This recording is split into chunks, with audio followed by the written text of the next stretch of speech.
Hi friends, welcome to జాయల్ computers in Telugu YouTube channel.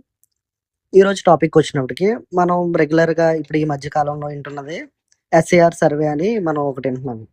అంటే vote గురించి మనకి ఇలాగ బిఎల్ఓస్ వస్తారు. మన డీటెయిల్స్ వెరిఫై చేయాలని ఇలా మనం వింటూ ఉంటున్నాం కదా! అసలు ఎస్ఏఆర్ అంటే ఏంటి? దాని ద్వారా మీ ఓటు ఏమైనా పోతుందా? అసలు మీ ఓటర్ జాబితాలో మీ ఓటు ఉందా? అనేది ఈ వీడియోలో మనం ఎలా చెక్ చేసుకోవాలి? అసలు ఎస్ఐఆర్ అంటే ఏంటి? అనేది టోటల్ టాపిక్ అనేది ఈ వీడియోలో మనం తెలుసుకుందాం. అసలు ఎస్ఐఆర్ అంటే ఏంటో తెలుసుకుందాం. ఎస్ఐఆర్ అంటే స్పెషల్ ఇంటెన్సివ్ రివిజన్. అంటే భారత ఎన్నికల సంఘం.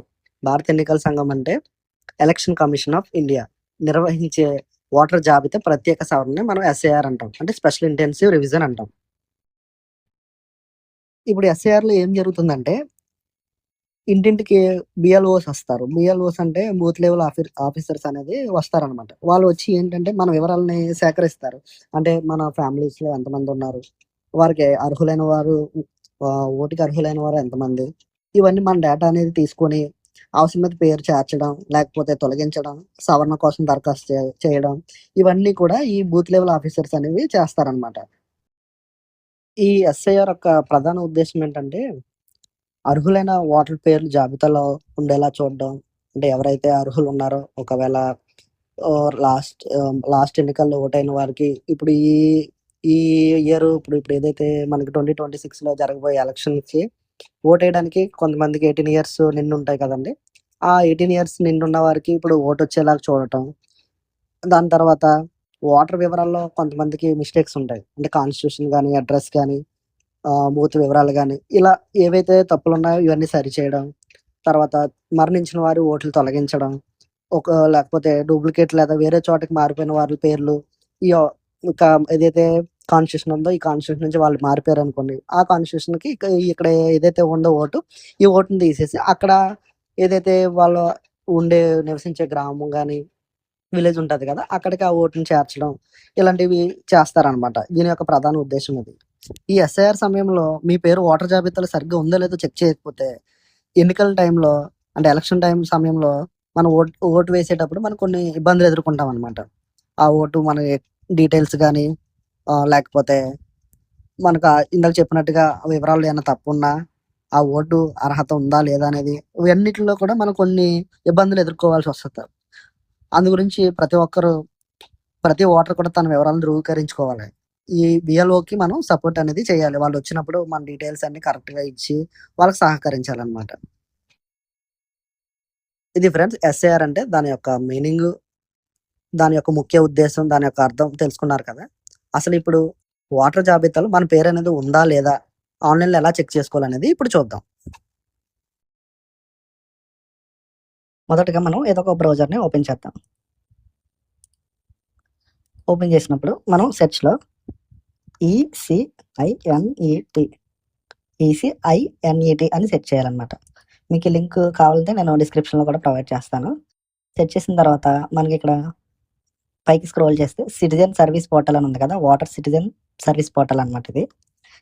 ఇక్కడ మనం ఈ సిటిజన్ సర్వీస్ పోర్టల్‌లో మాత్రమే మనం ఈ యొక్క మన పేరు ఉందా లేదా అనేది చెక్ చేసుకోవచ్చనమాట. సో, సిటిజన్ సర్వీస్ పోర్టల్‌ని ఓపెన్ చేద్దాం.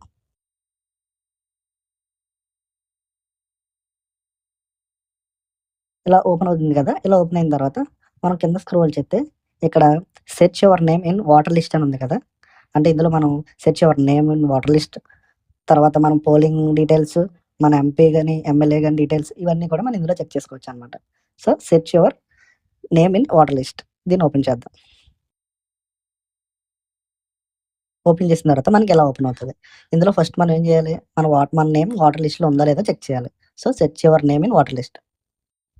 మనం ఇందులో నో యువర్ పోలింగ్ అఫీషియల్స్ అంటే మనం పోలింగ్ స్టేషన్ గాని, లేకపోతే దాని యొక్క డీటెయిల్స్ గాని ఇందులో మనం చెక్ చేసుకోవచ్చు. ఇక్కడ నో యువర్ ఎంపీ, ఎమ్మెల్యే అంటే మన యొక్క నియోజకవర్గం ఎమ్మెల్యేగా డీటెయిల్స్ గాని, ఎంపీ డీటెయిల్స్ గాని మనం ఇందులో చెక్ చేసుకోవచ్చనమాట. ఇప్పుడు first search your name in water లిస్ట్‌లో చెక్ చేద్దాం. చెక్ చేసిన తర్వాత మనం ఇక్కడ సెలెక్ట్ లాంగ్వేజ్ అంటే మనకి ఏ భాషలో కావాలంటే ఆ భాష పెట్టుకోవచ్చనమాట. మనకి ఇక్కడ తెలుగు కూడా అవైలబుల్‌గా ఉంటది. తెలుగులో కూడా మనం పెట్టుకోవచ్చు. సో, నేనైతే ఇంగ్లీష్ పెట్టుకున్నాను. ఇక్కడ ఎపిక్ నంబర్ అంటే మనకి ఓటర్ ఐడీ ఉంటది కదండీ! ఓటర్ నంబర్ అనమాట. ఓటర్ ఐడీ నంబర్ అనేది ఇక్కడ మనం ఎంటర్ చేయాలి. సో, నేను ఇక్కడ ఎంటర్ చేస్తున్నాను.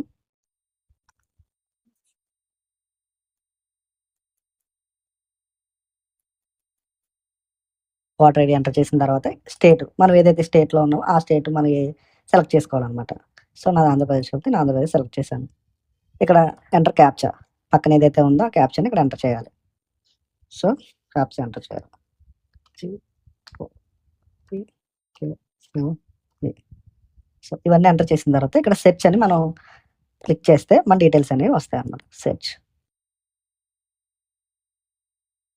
సో, చూడండి ఇక్కడ ఈ మన ఎపిక్ నంబర్, మన ఓటర్ ఐడీ నంబరు, నేము, ఏజు, తర్వాత మనకి రిలేటివ్ నేమ్ అంటే son of, father of, daughter of ఇవి వస్తాయన్నమాట.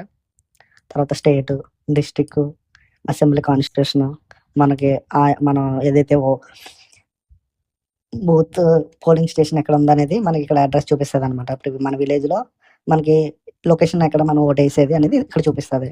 తర్వాత పోలింగ్ స్టేషను, సీరియల్ నంబరు, తర్వాత యాక్షన్ అని ఉంది కదా! ఈ యాక్షన్‌ని క్లిక్ చేస్తే ఇది టోటల్ ఏదైతే ఉందో ఇదంతా కూడా మనకి పీడీఎఫ్ అనేది వస్తదనమాట. సో, దీన్ని క్లిక్ చేద్దాం. సో, దీనికి సంబంధించిన మొత్తం కూడా మనకి పీడీఎఫ్ రూపంలో వస్తది. మనకి ఇంకా డీటెయిల్‌గా కావాలంటే ఈ ఎలక్షన్ సంబంధించిన అఫీషియల్స్ నంబరు, పేరు కూడా మనకి ఇక్కడ వస్తదనమాట. సో, ఈ విధంగా మనం ఈ డీటెయిల్స్ అనేవి మనం చెక్ చేసుకోవచ్చనమాట.